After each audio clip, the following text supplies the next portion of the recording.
আজকে আমি তোমাদের করে দেখাবো বেল মাখা। সেই জন্য আমি এখানে দুটো বেল নিয়েছি।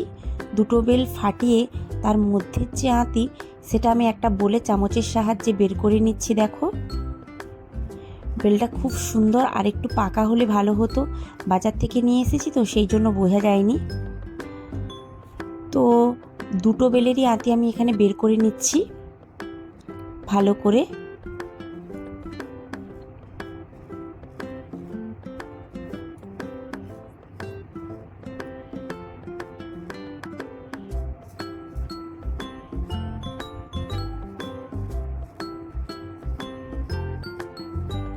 এবার আমি এর মধ্যে দিচ্ছি 1.5 চামচ মতো বিট লবণ, তারপরে দিচ্ছি 2 চামচ চিনি। তোমরা চাইলে আর একটু বেশি দিতে পারো, যেহেতু আমার খুব একটা মিষ্টি ভালো লাগে না সেই জন্য আমি অল্প পরিমাণেই দিলাম। তারপরে দিলাম 1 চামচ জিরা গুঁড়ো, বাড়িতেই করে রেখেছিলাম। তারপরে দিলাম লঙ্কাকে ভেজে ভালো করে গুঁড়ো করে রাখছিলাম, সেটাই দিয়ে দিলাম। কিছুটা পরিমাণ ধনেপাতা কুচি, আর দিলাম গাছে তুলে রাখা গুলি লঙ্কা। বেল কিন্তু হাতে মেখে খেতে দারুণ লাগে।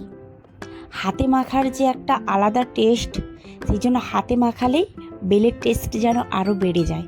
তো দেখো, এখানে আমি ভালো করে সবগুলো মিক্সড করে নিচ্ছি। আমার মাখা একদম কমপ্লিট। দেখো, তো বেল মাখা দেখে কার জিভে জল এলো অবশ্যই কমেন্ট করে জানাবে। জিভে জল এলে কিন্তু তার জন্য আমি দায়ী নই। তো তারপরে আমি যে আগে বেলটা ফাটিয়ে রেখেছিলাম সেই খোলার মধ্যে আঁতিগুলো ভালো করে ভরে নিচ্ছি চামচের সাহায্যে। দেখো, তো আমার ভরা কমপ্লিট। কিছুক্ষণের জন্য আমি একটু রোদে রেখে দেব।